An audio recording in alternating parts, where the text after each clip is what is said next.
I think a pool bubbling away here will be beautiful. What do you guys think? Hello, it's a beautiful morning.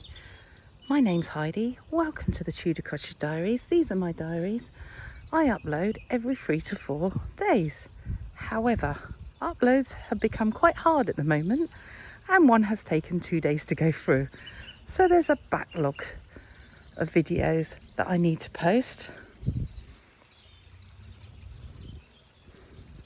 Started the pond project and you can see the acers and some of the hostas. The hostas have been rescued and the acers we purchased in a recent sale at B&Q, and it was 20% off all weekend, so absolutely fabulous. We got 4 acers there, and then where the foxgloves are we plan to have some more acers, yeah, just to balance the pond area. Irises are beautiful. Look at this white foxglove. It's full moon in 2 nights, so I can't wait because the white in the garden becomes luminous. So hopefully I'll be able to come down and it'll be a nice evening and I can take some footage. Rambling Rector are looking beautiful. I'm creating circles on the sheds and the outbuildings in Rambling Rector.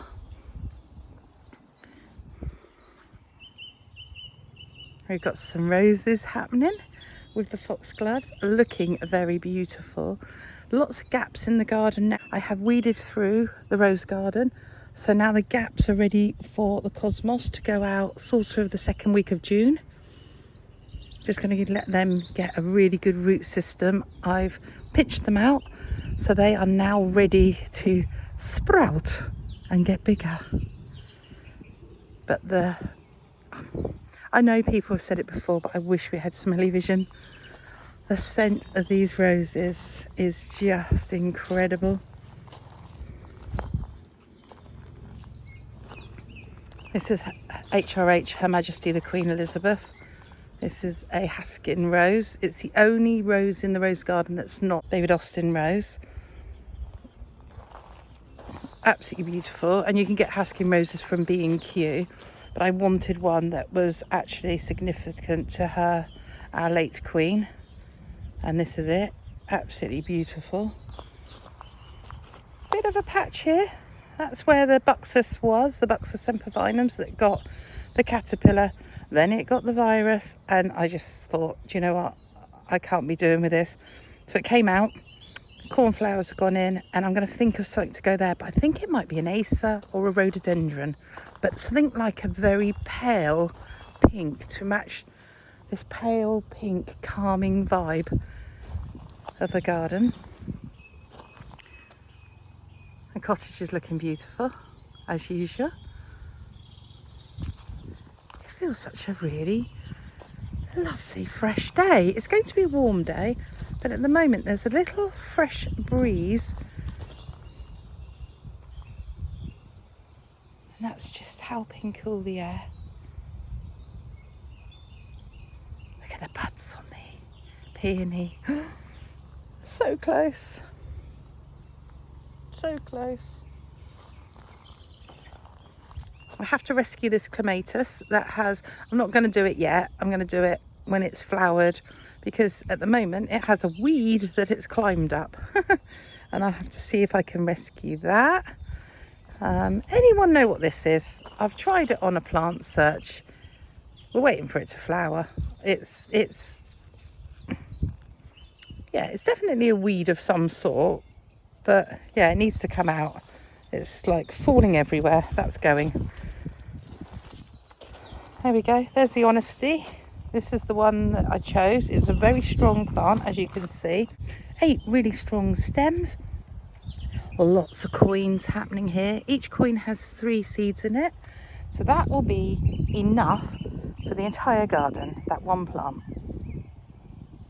Malvern Hills starting to flower, and it's right up in the tree now, which is going to look delicious in a few years' time. Okay, Who can believe it's Chelsea week? And who is loving the footage from Chelsea? I mean, I'm glued to the TV and watching it and absolutely loving the work that the presenters are doing and what they're showing us. You sort of pick up a bit of the Chelsea vibe. I've been lucky enough to go to Chelsea a few times and absolutely love the vibe, but it's so busy and packed. You really have to fight to see those show gardens. But that means we're meant to be Chelsea shopping at the end of this week. I don't think I'm going to be. We're really behind. Really behind. Spring has not been kind to this garden.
Well, I've dug the well out. Here's the capping stone. And then there's like a square concrete slab. I'm really tempted to smash that up and see if the well has been filled in. Or I could try and contact the original owners and see if they can tell me a bit more about it. How cool would that be if it's in place, not filled in, but just with a concrete slab on it? I can't imagine that it has been. I imagine it's filled up with rubble. I don't know, my mind is going wild. So excuse the really mucky water. I couldn't wash it out, but I've just literally filled it up. I just want to see how long it holds water for. I don't think it's going to hold water. It's all very permeable. It's not going through the sides at the moment, but yeah, it'd be interesting. But yeah, I think, excuse the dustbin, if I take an image.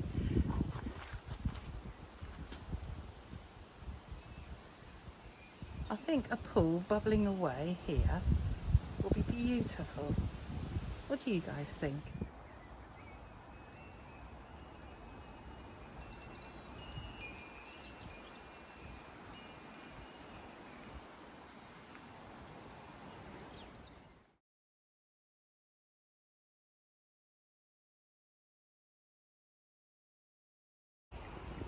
And if we look across the rose garden, past the green man, there is an abundance of roses out. The wind's a bit at the moment, so I've had some supports going in. Everything seems to be a little bit leggy, and I wonder if that's because of the spring we've had, which has been warmest on record, with the most rain and no sun. I've done a few of my projects in the garden, which include planting all the planters around the patio and digging out the wishing well. All the tulips are out and drying under the apple tree. The compost bins are completely full. And I still have 2 hens sitting on eggs. It's getting very close to due date now. We've added an extra run and moved the cockerel and the other 2 hens that are in the group of bantams into there. And that's to allow the mums to raise their chicks in safety without the risk of the cockerel or the other hens attacking. It has been known for them to attack chicks and kill them. And I didn't want to risk that happening. So to minimise that, we've built an extra part to the run. Lots of brown areas ready for the cosmos, but Monty Don's telling me not until mid-June, so I'm going to wait until mid-June. And I picked up a lovely vintage parasol circa late 1970s, early 80s, but it's wrapped up because of the weather. It's raining again.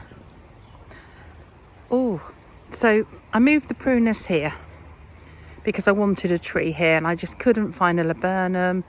I really wanted a laburnum there. I've been to the most amazing, I will drop a link to the amazing nursery that sells full-grown trees, shrubs, and some bits of art, topiary, and I've purchased a laburnum.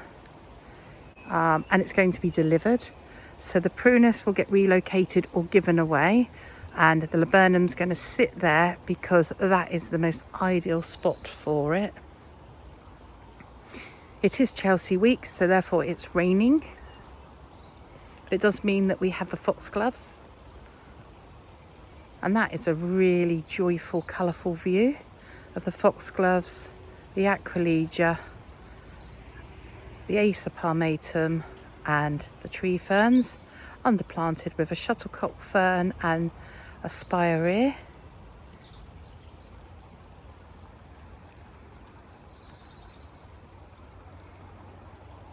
Look at this spirea as well, beautifully in flower. And there's one just tucked behind the camellia. This is an area that I'm working on that awful ground elder. I'm waging war on it.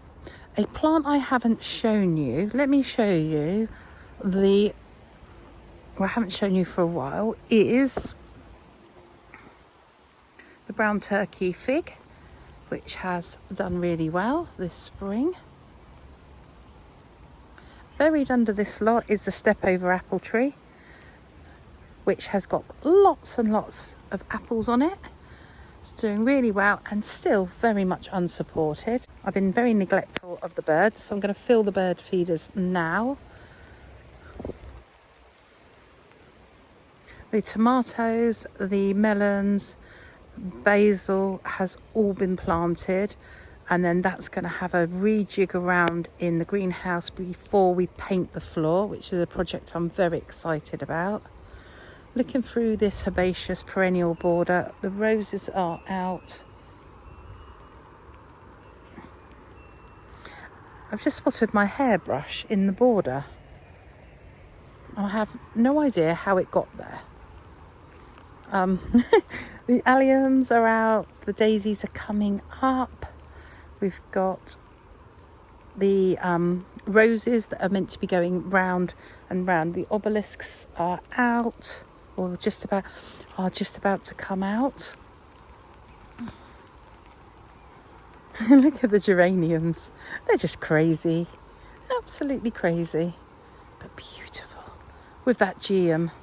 I'm bang on trend this year with Chelsea with the purples and the oranges.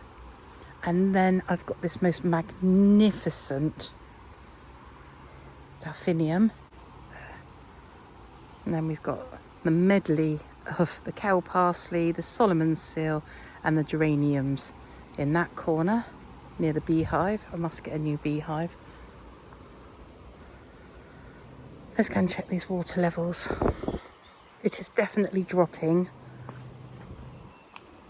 Oh, maybe it's not actually. Oh yes, it has. Gone down about an inch.